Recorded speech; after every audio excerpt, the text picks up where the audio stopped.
शुभम छाबड़ा नसीम सांगा की तरफ से आज उपस्थित हुआ हूँ तहसीलदार साहब के सामने।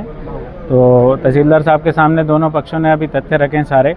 तो तथ्य रखने के बाद उन्होंने भी अपने कुछ कागजात वगैरह रखे हैं और हमने भी अपने कागजात सारे चीज़ रखे हैं, जिसमें और बहुत सारी चीज़ें आई हैं सामने की। पूरे सिविल न्यायालय में मुकदमे चल रहे हैं इनके पहले से सारी चीज़ों में। और डॉक्यूमेंट में अगर परिस्थिति देखें तो आज तक कोई भी इनके नाम पे कोई भी ऐसा कागजात दाखिल खारिज नहीं हुआ है किसी तरीके का भी। एक वसीयत हुई थी, उस वसीयत के बिहाफ पे इन्होंने अपना दाखिल खारिज कर लगा रखा है, उसमें हमारे द्वारा आपत्ति लगाई हुई है। और जो हमारे नसीम सांगा है, एक ही वो वारिस बची है, उसी के नाम पे कागज़, वारिसनामा भी उसी के नाम पे चढ़ा हुआ है। तो ऐसा कोई भी कागजात नहीं है उनके नाम पे जिस बिहाफ पे वो कहते हैं कि भाई इस ज़मीन में हम लोग बैठे हुए हैं। भाई मेरा उस प्रॉपर्टी में आना जाना है, मेरी सारी रिश्तेदारी है, सब जगह मैं आने जाना करती हूँ, मेरी और भी प्रॉपर्टी है, मेरी शादी के बाद भी मेरी प्रॉपर्टीज़ और भी बढ़ गई हैं। तो मेरा आना जाना लगा रहता है सारी चीज़, और मैं आज भी कंटिन्यू वहाँ आती हूँ जाती हूँ, सारी चीज़ें हैं। मैंने वहाँ मकान भी सारी चीज़ बनाई हुई है, कंस्ट्रक्शन भी सारा करा हुआ है, मैं वहाँ रहने भी आती हूँ।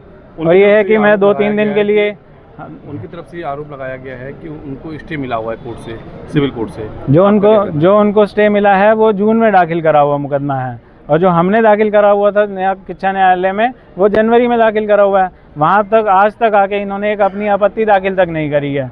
जून में जो इन्होंने दाखिल करा है उसमें ना तो हमें आज तक कभी नोटिस हुआ है, ना ही कोई उसकी जानकारी हमें मिली है। अगर जून में हमें कोई मिलती तो हम उसमें आपत्ति दाखिल करते।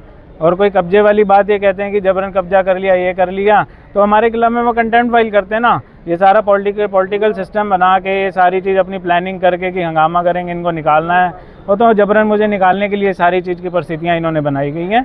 तो सिविल मुकदमा मैंने जनवरी में दाखिल कर दिया था, आज भी वो विचाराधीन है। इन्होंने आज तक आके अपना जवाब नहीं दिया है, क्योंकि इनका कोई कागज़ ही नहीं है कि अपना पक्ष रख पाते कि भाई उसके कागज़ों के नाम पे हमारे नाम है, कोई कागज़ है। तो किसी तरीके का कागज़ नहीं है हमारे पास। इन्होंने दाखिल खारिज लगा रखी, आपत्ति तक है हमारे पास, हमने आपत्ति लगाई हुई, आज तक कोई दाखिल खारिज इनके नाम पे नहीं हुई है। तो भाई जिसके नाम पे कागज़ होगा, जो पोजेशन में होगा, उसी का ही तो राइट बनेगा उस प्रॉपर्टी पे। तो इनको किसी तरीके का कोई राइट नहीं है। सब तहसीलदार साहब ने, ADM साहब ने सब चीज़ सारी तक से सुने हैं। अब वो DN साहब से, DGC साहब से सब डिस्कस करें उस बेसिस पे, और ऐसा मसला जो भी है उसको सॉर्ट आउट करेंगे, जो भी चीज़ें रहती हैं। लैंड लमसम 8 एकड़ के अराउंड है, कुछ उसमें कच्चे की भी लैंड है, और जो उसमें काबिज हैं, हम लोग घर बना हुआ है हमारा, हमारी माता जी की वहाँ पे उन्होंने उसको दफनाया हुआ है। बहन जो है उसको भी हमने दफनाया, सारी चीज़ें। और ये सारी चीज़ें हमने सब कुछ करा है, उनके इलाज तक में भी हमने सारा पैसा सब चीज़ें करी हैं। और आज तक इन्होंने कोई भी चीज़ नहीं करी है, वो हमारा आना जाना लगा रहता है।